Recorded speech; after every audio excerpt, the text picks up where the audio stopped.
From UFOs to psychic powers and government conspiracies, history is riddled with unexplained events. You can turn back now or learn the stuff they don't want you to know. A production of iHeartRadio.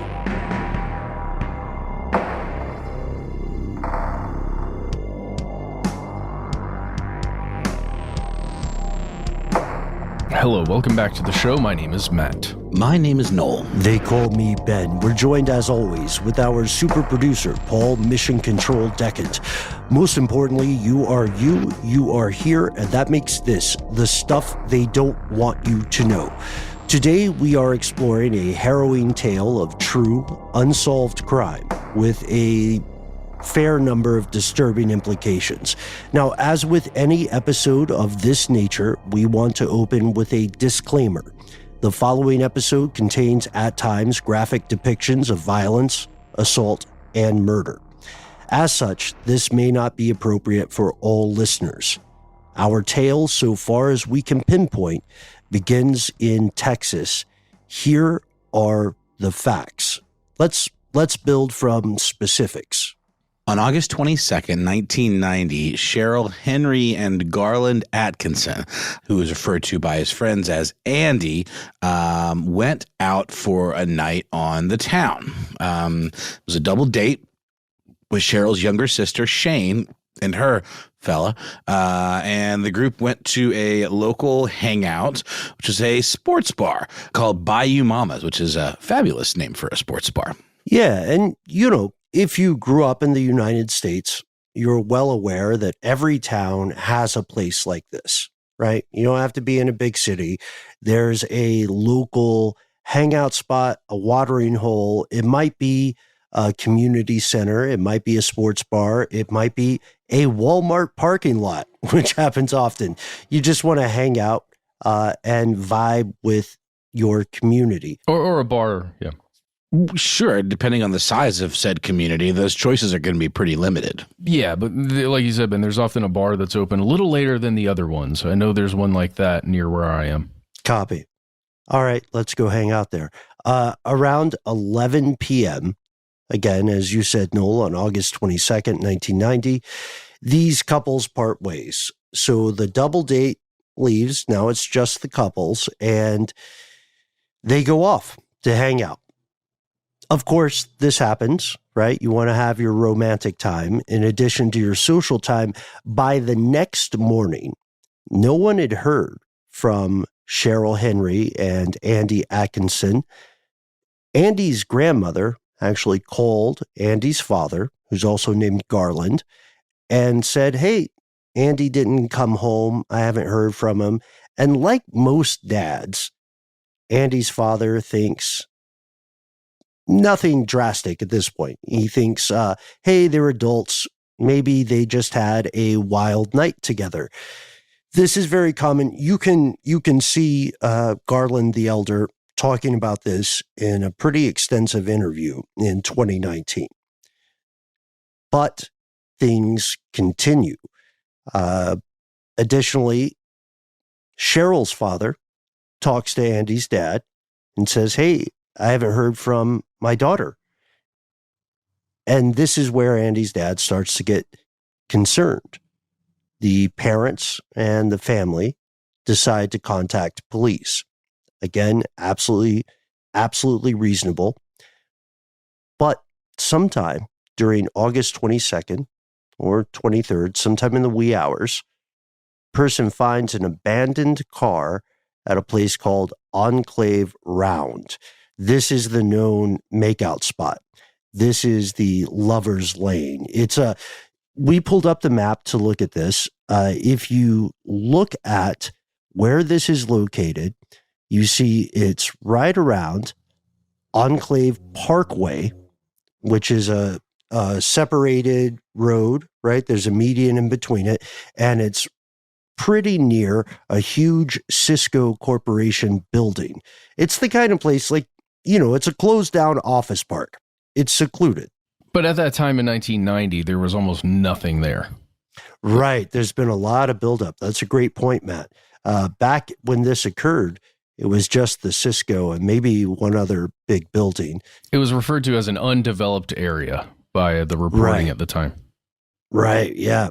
And when this car is discovered, things look disturbing from the jump. The keys are still in the car.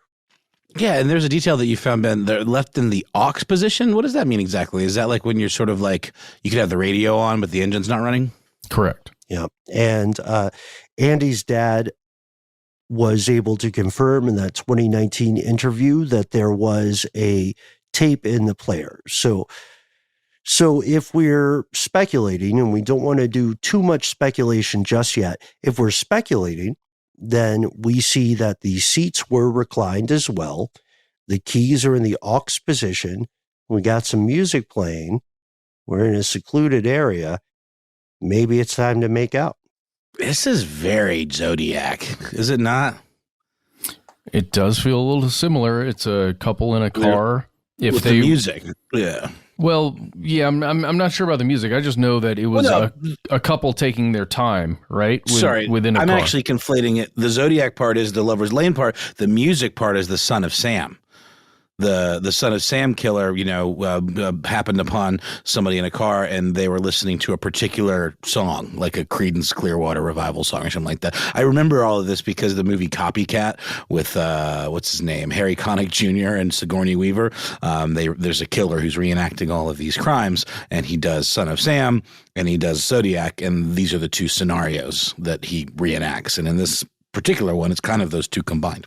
Speaking of twos, there were two other details that stood out immediately. What were those?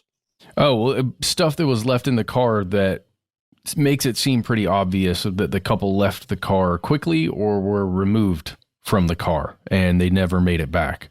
There was, I believe, a handbag in the floorboard and even some shoes. I don't know if those were Cheryl's shoes or not. I think they were, right? They probably were. All we can say with certainty was that they were women's shoes, right? And the most disturbing detail, perhaps, is that there was blood in the interior of the car.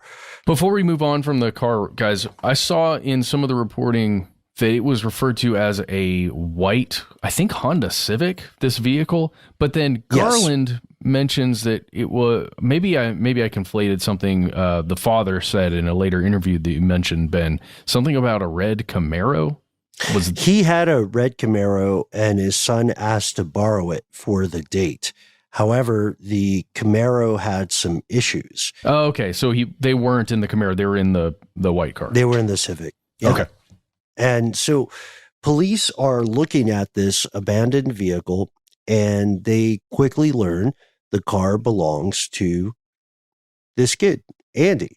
And at this point, Andy has already been reported as a missing person, as has Cheryl.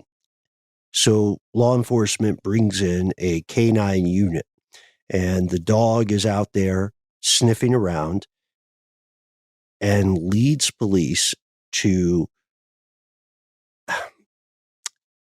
a strange agglomeration, a golf club and 3 golf balls that appear to point toward a spot in the nearby woods.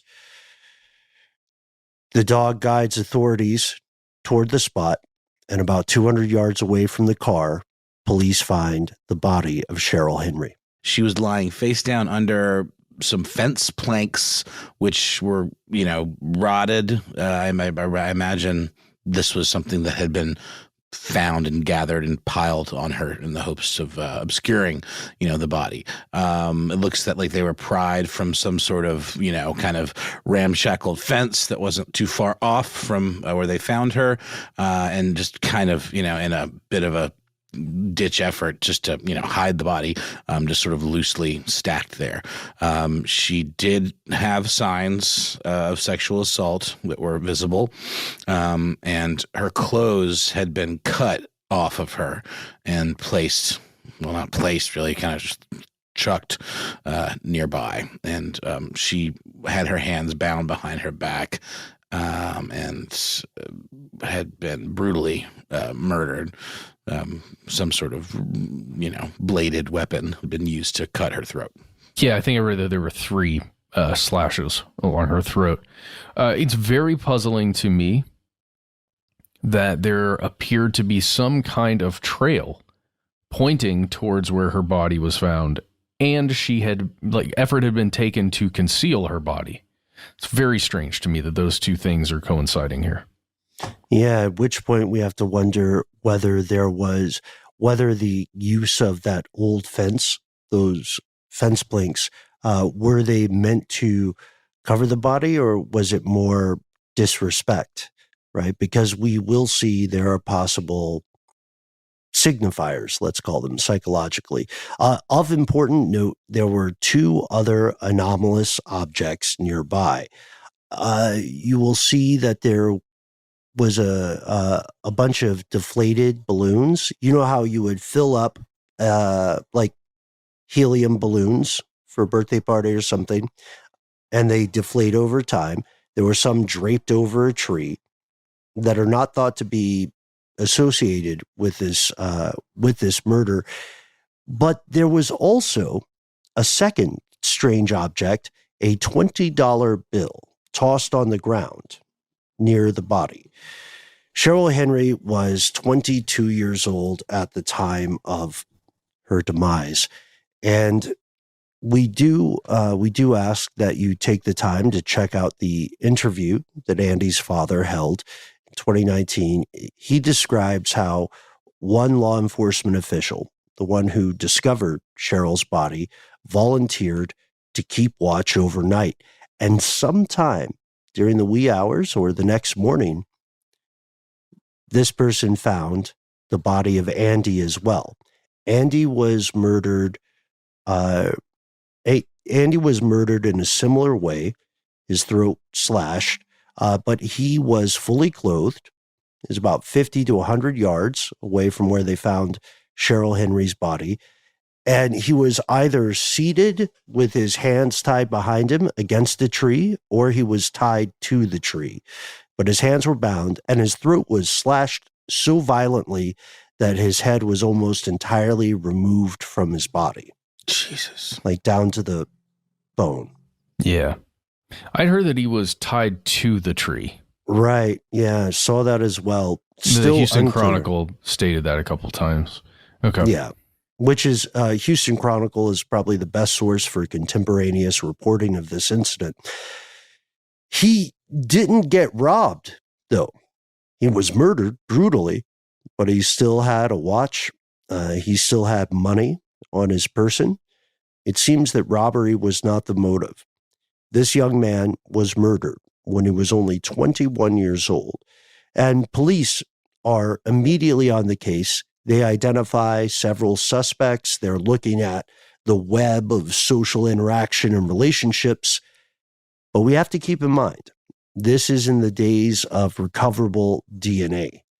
So they conducted DNA tests using evidence recovered from the remains of Cheryl Henry, and they asked their initial suspects for DNA samples, and each and every one came back proving the innocence of those initial suspects. Fast forward, 2002. That's right. That's when the Houston PD DNA lab was actually closed due to some malfeasance of some kind or another. Well, maybe, okay. There were some issues with the way that it had been run. The chain of custody, there's all kinds of issues with that when it comes to samples. It can throw an entire case into disarray. So hundreds of DNA samples, because of the way they were handled, had to be retested. Houston PD have said they're confident in the lab work done on this case, but the DNA evidence was independently retested in 2004. And in this independent testing, something popped. They found a match. Yeah, there was a DNA sample that was taken from Cheryl at this initial crime scene that we're talking about that matched a DNA sample from an attack and rape of another woman that occurred on June 20th, 1990. And this person, the second victim that we're talking about here, she's an unnamed person. She was a victim, and well, I guess we can go into the full detail, but it for now, in this moment in the story, there was a match, right? So this same person has attacked and raped at least 2 women that the police are aware of at this point. And this person survives. But one would think, before we go any further, that with such a damning connection, law enforcement would be able to solve this tragic murder. DNA is collected in so many ways now. You go to the incarceration system, your DNA is collected. You enroll in military service, your DNA is collected. A family member signs up for something like Ancestry or 23andMe, that DNA is collected. But this murder remains unsolved. Tragically, this hasn't led to any results. As we record today, we're going to take a moment for a word from our sponsors, and then we'll dive in to the problems, the implications, and the tragedy of the Lover's Lane murders.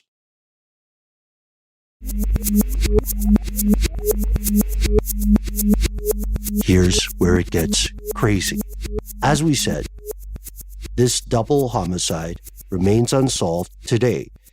This sexual assault a few months before also remains unsolved.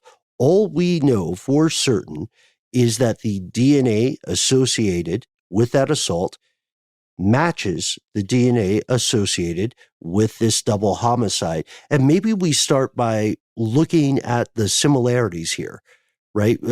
This is of note. The unnamed, still living victim of that earlier assault in June that you mentioned, Matt, this victim was able to provide a composite sketch of her attacker. Before we get into her story, let's talk a little bit about what a composite sketch is. How would you describe this? Composite sketches, you've got a witness, an eyewitness, who describes in as best detail as they can the way a person looks, all the physical features of a person, and then an artist makes a rendering of that. Right. At the time in 1990, you can see in this composite sketch that it appears to have been done with pencil and paper. Right. Created a sketch of a person, which then gets released to the public and says, hey, have you seen this person? Right. And these are notoriously unreliable. That's something we need to set out. A lot of innocent people have gone to prison based on the interpretive actions of law enforcement. Right. We're looking for unnamed black male, age 15 to 55. Well, yeah. I mean, think about we're bringing up the Zodiac sketch. There were numerous suspects who were drawn with one of these composite sketches, and nobody was ever caught. Theoretically, it's a good idea, and they have been used in the past to find the person, right? But it's always matching up the likeness within that composite sketch with other circumstantial or hard evidence that, can prove it in a court of law. It's never the sketch itself. Well, and if it's a sketch of someone that might be in, like you were saying, Matt, in a group that's already kind of profiled or rife for profiling, then it could just cause a whole Pandora's box of problems. Right. And to get a sense of the problem we're describing, all you have to do is check out cases where a composite sketch was released and then the person who committed the crime was found. And you can look at the sketch and you can look at the picture of the actual person and you can say, kind of, I guess, 2 eyes, a nose. Okay. They're in the ballpark, but in the ballpark does not equal justice. We're going to have to get into the story of this unnamed victim of this assault that occurred just a few months prior to the double murders. And again, this may not be appropriate for all listeners. So let's go back June 20th, 1990. Okay, so we're talking June 20th of 1990. The victim left Gigi's, their place of employment, at around 2 a.m. and went to her boyfriend's house and found him to not be at home. So she hung out in the living room, ate some takeout food that was there. I don't think you can get takeout at 2 a.m. usually, so I'm assuming that it was something that was already in the fridge. And then she went upstairs and went to bed. And as she approached the bedroom, Somebody emerged from the darkness with a stocking over their face, and we're just gonna, call it a male here, I guess, with gloves on and a dark shirt and pants. It's often been described, and much kind of hay has been made of it being some sort of uniform, right? That's what you were saying off mic, Matt. Yes. At least according to the descriptions of the victim, it appeared to be a uniform of some sort. And this was someone that would have seemingly been familiar with her and her boyfriend, because he called her boyfriend out by name. Yes, and he said something to the effect of, "Your boyfriend owes me money. That's why I'm here," basically, with this gun. And he had this firearm. He identified, at least appeared to identify himself as someone who knew the victim's partner, and then deployed duct tape to bind the victim's hands at the wrist, and put duct tape over her eyes and over her mouth, and then put what seems to be a pillowcase over her head in addition to the duct tape, then assaulted her. During the assault, this is per the victim, the assailant appeared to taunt her and said she was not very observant, and pointed out that he was, or seemed to imply that he was, wearing a military uniform. Later, law enforcement will speculate this was an attempt to execute a red herring, right? That this was not actually a member of the military, but was wearing something militaristic like a security guard uniform. And you'll find, this is interesting, you'll find people arguing this victim had things in common with Cheryl Henry. According to some sources we found, Cheryl also worked at a dance club called Rick's Cabaret. And Andy himself at least occasionally worked the front door of another similar club in which his father was a manager. This led police to think the suspect either worked in a strip club or was a regular customer. Crucial note here, Cheryl's brother came onto a couple of different online forums and straightened out some facts about this narrative. Per her brother, quote, Cheryl worked as an eye doctor that summer while home from school. She met Andy at a place called Yucatan Liquor. It's a liquor stand. And she met Andy through her girlfriend who was dating a guy that worked with Andy. So per her family, as far as we know, she was working at an optometrist, ophthalmologist, but not at this topless bar, Rick's Cabaret. That summer, though. But she had worked previously at a gentleman's club. That I never saw within the thing that it was refuted that she ever worked there, right? I think it was just like at the time she is working. And we should mention Gigi's, that the unnamed victim, where she was working until 2 a.m. in the morning, is a gentleman's club or a topless bar of some sort. Mm-hmm. Now, there's only one thing we can say with certitude at this point. The DNA in both cases matches. The same criminal that assaulted this unnamed victim in June of 1990 also assaulted Cheryl Henry in August of the same year, just a few months after. And it gets worse. We're jumping around a bit in time, right?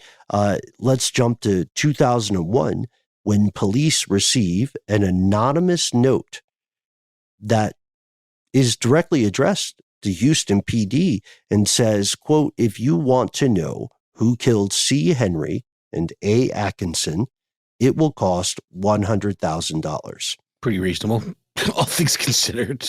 Yeah. Well, but it's really weird, right? The way it was just sent to the Houston Police Department. And it also said in there, if you want to reply to this, if you actually want to know, then you have to reply within this classified column or the personal column of the Houston Chronicle. And what did they also say, Ben? Something about, oh, by the way, I'm hiring a lawyer just to make sure you don't try any funny business. Right. Cool. Let's keep this part on the up and up. They said play it straight, I think is the phrase they used. Yes. Oof. Yeah.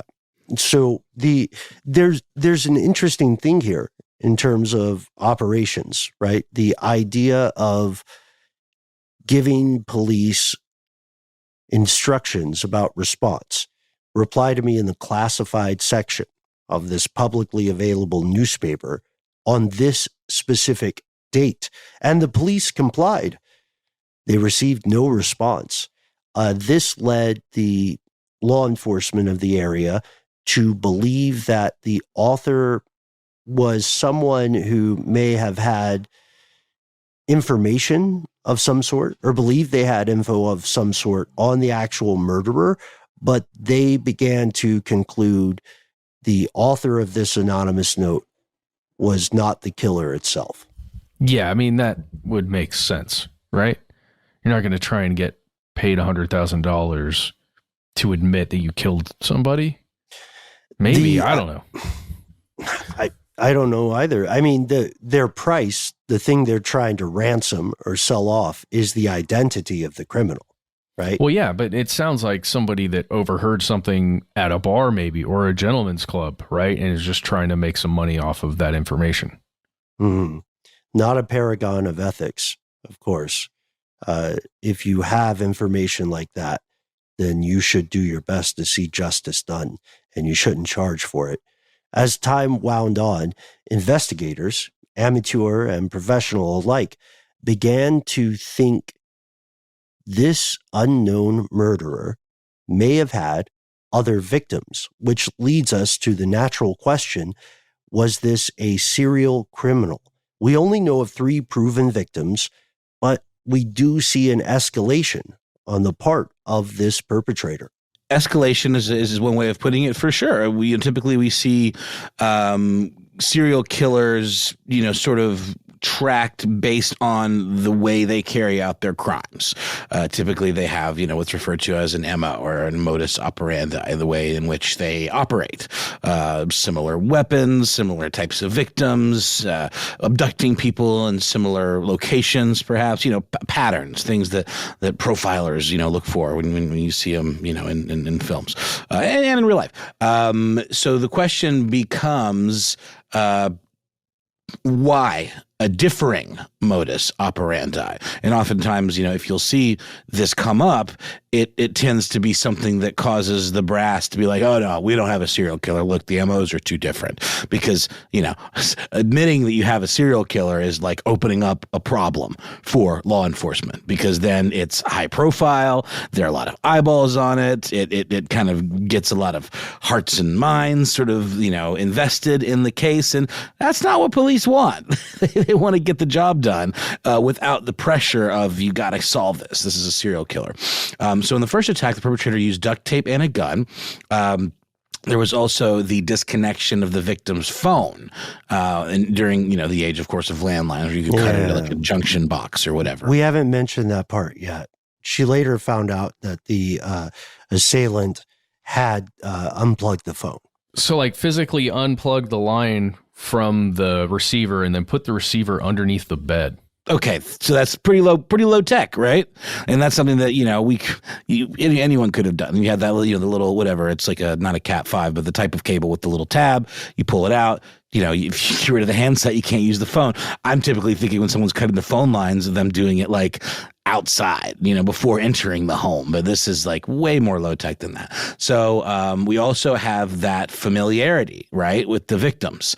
We know that the killer said the victim's boyfriend's name. So there is some sense here of premeditation.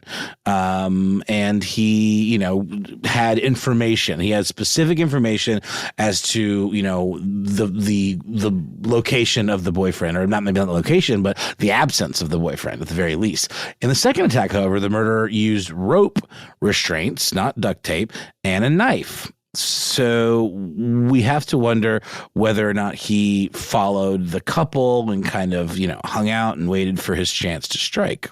Yeah. We also have to wonder if the killer knew the second victim, Cheryl, in some way and had been following her for some time. We have no idea if that's the case or not.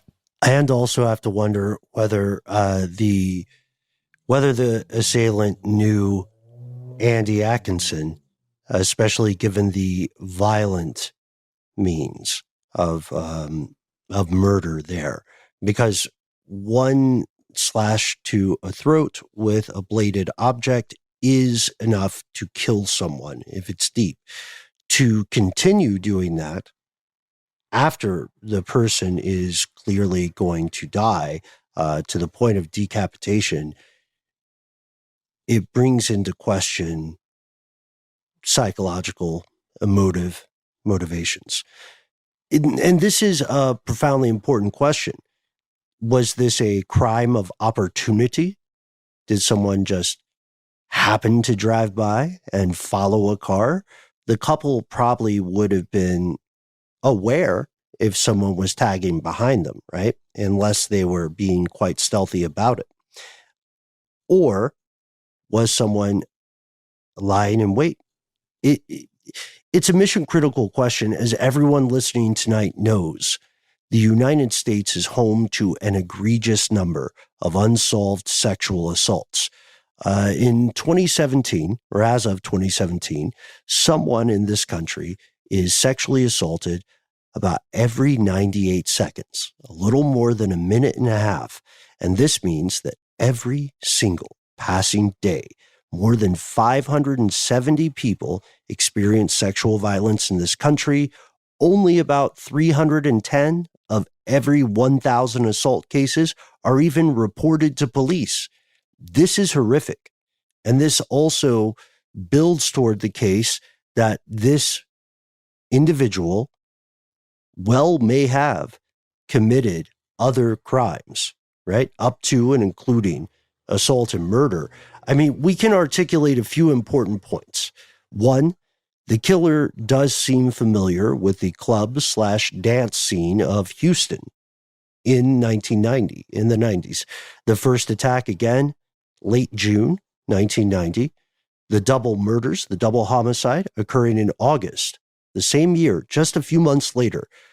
And this is where we have to start asking some timeline questions, right? At this point, in 1990, one must have been at least 18 years old to either work at or become a customer at clubs like this.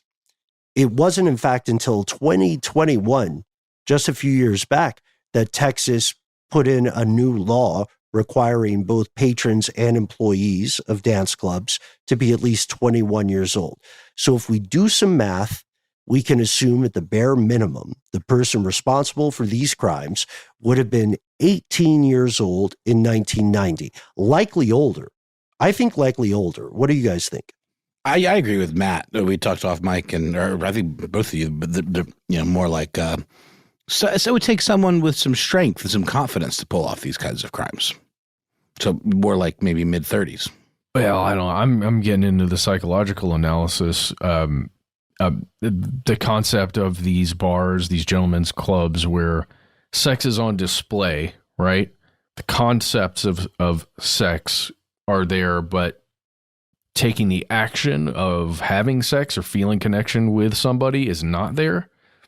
So in my mind, it's somebody who knows both of these women from that scene, like you said, but never got to really experience being with them in that kind of connection. It was transactional, right? That's what makes me think about the $20 bill that was left at Cheryl's scene. That's what makes me think about this guy had probably had a conversation with, in my mind, look, this is just me speculating, but in my mind, this person, whoever the suspect is, had a conversation with the first victim, or the June 20th victim, and talked about things like family, maybe. Often in those situations when you're working at a place like that, you don't divulge a lot of personal information, but there was, I think it was that victim who had given an interview at one point with the Houston Chronicle, mentions that sometimes she would divulge more information than she thought she was when she was just having a conversation that felt relaxed and natural while working. Especially with a regular, perhaps. Exactly. So in my head, I'm thinking of an older regular that's there a lot, that has a familiarity, like maybe even a friendly familiarity with somebody. And that would, to me, that's why the person was wearing something on his face during that first June attack. And this brings up, okay, so this is an important thing. I'm glad you point out the $20 bill, which seems quite purposeful, along with the golf club and the golf balls. Yes. And if this person was 18, again, the bare minimum age to enter clubs like this in 1990, then they would be at least 51 years old in 2023, which is still a young enough age to be active. Now, again, it sounds like the three of us folks are fairly certain, just knowing the math I did, that's the bare minimum, 51 they would be now. But based on what we're thinking here, probably older. How much older? We don't know. We simply do not know. As far as we can tell, the criminal's DNA has not been entered into a database capable of identifying them.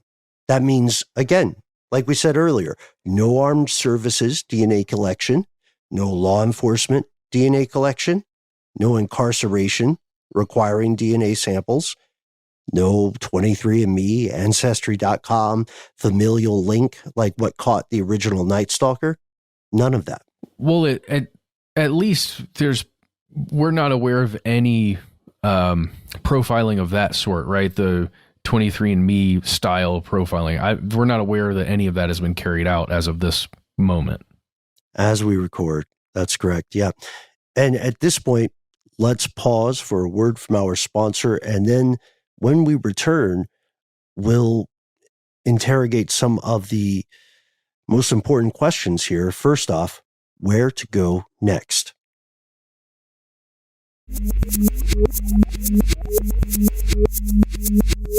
And we're back. Okay, guys, I have a couple of questions for you. My first one is, do you guys think it's weird that the canine unit found Cheryl's body, right? We remember this. They used the golf clue, went into the woods, and the canine unit helped the police officers discover Cheryl. But it didn't discover the body of Andy. That was only like 50 yards away from there. Doesn't it seem to y'all that maybe a canine unit trained to look for stuff like that would have also found his body that close? Yes. It certainly does seem that way. What are you getting at? What do you think could have been the issue? Well, no, I don't know. It just feels very strange to me. Well, as we were talking through, the events of that day in the case and when the bodies were discovered, and the fact that there was one police officer who passionately said, "Hey, no, I'll stay. I'll watch this scene tonight." You remember when we talked about that? Yes. Also the same one who found the body later. Yeah, same officer that ends up finding the body only 50 yards away after the canine unit had gone through the day previous. That, to me, it strikes me as strange. Agreed. Okay, well then, what about that dark blue outfit that was worn by the June 1990 attacker? Are we talking like a mechanic's outfit, like a onesie? That's what I want to bring up, because there aren't a ton of specifics, right? And there's a lot that's been made of that on these, subreddits and online forums that are talking about this case, where it almost always, at least it looks like it almost always goes back to a security officer and potential bouncer or somebody who's working at one of these nightclubs. I was just wondering if it was possible it was like a maintenance person, somebody who worked on cars. There are a lot of folks out there who wear like a dark blue jumper style outfit. There are a lot of jobs that require something like that, or it would be good if you wore something like that to the job. These are just some things that I was thinking about. Yeah, I mean, it makes sense too, because other than the idea of a uniform and other than a specific hue or color or shade, there's not something to go on. You know what I mean? There's not a clear logo. There's not clear insignia that's brought up. And this is where we see speculation, right? Thriving. We have looked at a ton of people weighing in on various, as you mentioned, Matt, true crime forums, subreddits. These folks may not be professional investigators by trade, but they do, thankfully, share a common goodness, a search to see justice done. And this is why you can run into stuff that I think speaks to what you're talking about, Matt. You can find photos of the bar that Andy and Cheryl were at, Bayou Mamas, and in that, there's one website you can go to, and it's got a bunch. The place is closed now, by the way, but it's got a bunch of candid photos, like you see in any neighborhood bar, and it seems that there's law enforcement or security of some sort visible in the background of some of these shots. This goes back to the composite sketch we mentioned earlier. You know, if you look at our research, you can see the website is called rockinhouston.com, and you can pull up a specific image where there is a guy on the right of the photograph who is clearly wearing some sort of uniform. You guys saw that one? Yeah, it's like a light blue uniform. It looks like a police officer.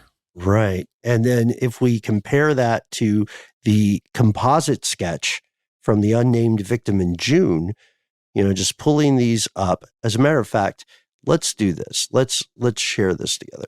All right. So here we're looking at this together. Here we have this person on the right, as you said, Matt, looks definitely to be the law. I think off-duty cop or something. Yeah. Still wearing the uniform. And now let's remember that face. Let's switch to the composite sketch. And it's interesting, again, because a composite sketch is not, I mean, it's better than nothing, but it depends upon some problems with eyewitness recollection. Do those folks look similar enough? We have to be careful about this because we can't, based on two images on the internet, we can't all of a sudden accuse people. Yeah, not to my eyes. I mean, there's no match to me visually, right? But the concept of, and maybe an off-duty police officer that's running security at Bayou Mamas, where Cheryl and Andy were the night that they got killed, and then also thinking about other potential security folks that they all worked with, because all of the victims in this case had some interactions with security, bouncers, whatever it would be, at nightclubs too. Not just Bayou Mamas, which was like a bar, kind of neighborhood bar place. I don't know, man. It's all very weird to me that feels like there's a close connection to some kind of security, but I'm worried that that's a red herring because of what the assaulter said on the June 20th attack. Like, oh, you didn't even notice that what did he say? Police officer or military? Military. Yeah. Yeah. I don't know, man. Implication. It does seem, we've got three instances of what appear to be taunting, right? The idea of the golf clubs and the golf club and the golf balls, and then the anonymous letter, and then the statements during the first crime. I will be absolutely honest. In cases like this, the MO differences imply escalation, right? They imply the same person. We know it was the same person in at least two incidents. They imply the same person building, right? Starting with sexual assault, building toward murder, and perhaps committing more. It's I don't want to say it's impossible, but it would be quite extraordinary and anomalous for someone like this to commit only those two incidents. Yeah. 2 attacks, 2 months cooling off period. This person either got picked up or got a lot better about hiding their crimes, right? Or maybe hiding their victims, which could be potentially what happened. And you can find no shortage of cases that are tentatively speculated to be connected. At this point, the crimes remain unsolved. And again, as is with the original Night Stalker, the Golden State Killer, we are hoping familial DNA links may shed light on the gruesome events. Now, as we know, in many parts of the United States, DNA evidence from sexual assaults, the rape kits, there's a tremendous backlog, which means that right now it's quite possible that a kit may be analyzed and bring a DNA match or multiple DNA matches to this assailant. At present, we don't know where this person is. As you pointed out, Matt, it is quite possible that they were apprehended for another crime of any sort, at which case their DNA probably would have been processed, right? I imagine. Yeah, that's puzzling, right? If they were a member of the military, as you said, Ben, they probably would have been seen. If law enforcement was even testing that sample against military samples, right? A database. I'm not sure if they did that. Also, did they test it against police databases, right? Could it potentially be an officer? And if it is, would the Houston Police Department allow that to come out? One would hope, yes, they would, and they would seek justice, but it all depends on who's running the show and at what level. At present, as we're recording, the case remains unsolved. And in terms of implications, what this means is that we have, I think, made a solid argument that this perpetrator would have or has committed other similar incidents, sexual assault up to and possibly including homicide, right? And as you are listening today, it's important to realize that this is not a unique example. Think back on the statistics we found that show us just how many incidents are not reported to law enforcement for one reason or another, right? And this is where we pass the torch to you. We want to hear your thoughts, folks. We want to hear what you think may or may not be a break in this case. We want to hear what your thoughts are regarding possible suspects. Because again, in the initial investigation into this homicide, all of the suspects Houston PD found were cleared based on DNA evidence. You're right. And let's shout out that interview with Garland Atkinson, Andy's father. I believe you can find it on a YouTube channel called Insight Network, INSIGHT Network. It's an interview with Linda Fell, and it's about 50 minutes long, and it's harrowing to listen through the experience of Andy's father, but it's worth your time if you're interested in the case. And as always, you are the most important part of Stuff They Don't Want You to Know.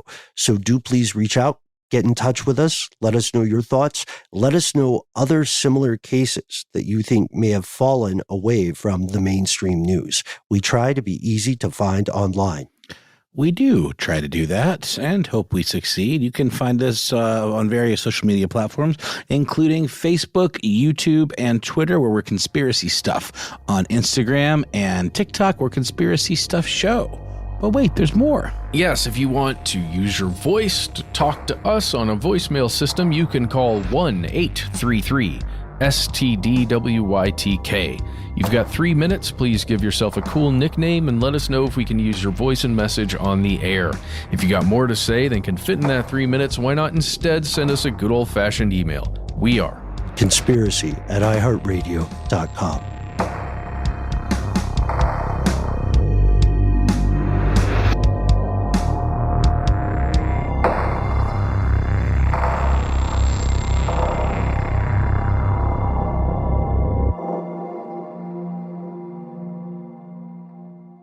Stuff They Don't Want You to Know is a production of iHeartRadio. For more podcasts from iHeartRadio, visit the iHeartRadio app, Apple Podcasts, or wherever you listen to your favorite shows.